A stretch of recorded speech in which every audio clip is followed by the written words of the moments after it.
पाड़े खल बहु चोर उजारा, जेलम पट पर धन पर दारा। माँ नहीं माधु पिता नहीं देवा, साधु न सर करवा वही सेवा। जिनके यह आचरण भवानी, ते जानऊ निश्चर सब प्राणी। अतिशय प्रेम अतिशय देख धर्म के ग्लानि, परम सबित धरा अकुलानी। धेनु रूप धरि हृदय विचारी, गई तहाँ जय सुर मुनि झारी। निज संताप सुनाए सिरोई, काहू ते कछु काज न होई। सुर मुनि कंधर्वा मिल करि सर्वागे, बिरंच के लोका संग गोतन उधारी। भूमि विचारी परम विकल भय शोका, ब्रह्मा सब जाना मन अनुमाना। मोर कछु न बसाई, जा करि तै दासी सो अविनाशी। हमरे हु तोर सहाय, धरनी धरई मन धीर कहा। बिरंची हरिपद सुमिरो, जानत जन की पीर प्रभु। भंजई दारुण विपति, सियावर राम जय जय राम। जय जय सुरनायक जन सुखदायक, प्रणत पाल भगवंता। गोद्विज हितकारी, जय असुरारी। सिंधु सुता प्रिय कंता, पालन सुर धरनी। अद्भुत करनी, मरम न जाने कोई। सो सहज कृपाला, दीन दयाला। करऊ अनुग्रह सोई। जिस प्रकार पहले बताया कि सभी राक्षस बहुत ज़्यादा अत्याचार करने लगे। पराये धन, पराये स्त्री और मन चलाने वाले दुष्ट चोर और जुआरी बहुत बढ़ गए। लोग माता पिता और देवताओं को नहीं मानते और साधुओं की से भी सेवा करवाते थे। भगवान शंकर कहते हैं, हे भवानी, जिनके ऐसे सब आचरण हैं उन सब प्राणियों को राक्षस ही समझना। इस प्रकार धर्म के प्रति लोगों की अतिशय ग्लानि देखकर पृथ्वी अत्यंत भयभीत एवं व्याकुल हो गई। वह सोचने लगी, पर्वतों, नदियों और समुद्रों का बोझ मुझे इतना भारी नहीं जान पड़ता जितना भारी मुझे एक परद्रोही दूसरों का अनिष्ट करने वाला लगता है। अंत में हृदय में सोच विचार कर गो का रूप धारण कर धरती वहाँ गई जहाँ सब देवता और मुनि छिपे थे। पृथ्वी ने रोकर उनको अपना दुख सुनाया, पर किसी से कुछ काम न बना।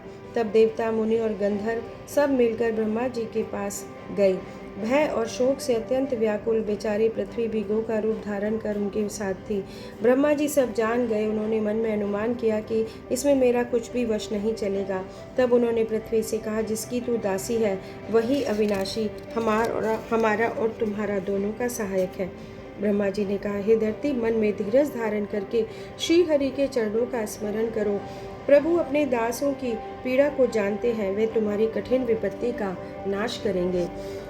सब देवता बैठकर विचार करने लगे कि प्रभु को कहाँ पाएं ताकि उनके सामने पुकार करें। कोई बैकुंठपुरी जाने को कहता तो कोई कहता कि वहीं प्रभु क्षीर समुद्र में निवास करते हैं। भगवान शंकर कहते हैं, मैं भी वहीं था। तब मैंने कहा, मैं तो यह जानता हूँ कि भगवान सब जगह समान रूप से व्यापक हैं। प्रेम से वे प्रकट हो जाते हैं। देश काल दिशा विदिशा में बताओ, ऐसी कौन सी जगह है जहाँ प्रभु ना हो।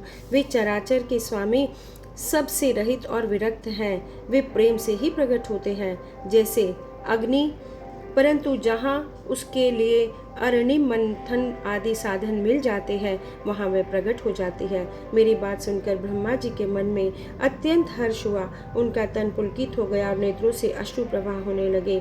तब वे धीर बुद्धि ब्रह्मा जी सावधान होकर भगवान की स्तुति करने लगे। हे देवताओं के स्वामी, सेवकों को सुख देने वाले, शरणागत की रक्षा करने वाले भगवान, आपकी जय हो।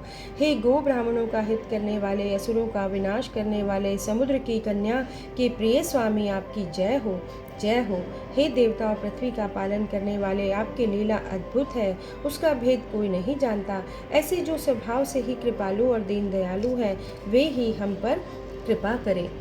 इस प्रकार विनती सुनकर देवताओं और पृथ्वी को भयभीत जानकर और उनके स्नेह युक्त वचन सुनकर शोक और संदेह को हरने वाली गंभीर आकाशवाणी हुई। हे मुनि, सिद्ध और देवताओं के स्वामियों, डरो मत, तुम्हारे लिए मैं मनुष्य का रूप धारण करूंगा। और उदार सूर्यवंश में अंशों सहित मनुष्य का अवतार लूँगा। कश्यप और अदिति ने बड़ा भारी तप किया था, मैं पहले ही उनको वर दे चुका हूँ। वे ही दशरथ और कौशल्या के रूप में मनुष्यों के राजा होकर श्री अयोध्यापुरी में प्रकट हुए हैं। उनके घर जाकर मैं रघुकुल में श्रेष्ठ 4 भाइयों के रूप में अवतार लूँगा। नारद के सब वचन सत्य करूँगा। मैं पृथ्वी का सब भार हर लूँगा, तुम निर्भय हो जाओ।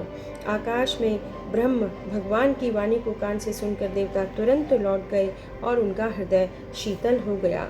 वे अत्यंत ही प्रसन्न हो अपने अपने लोक को गए।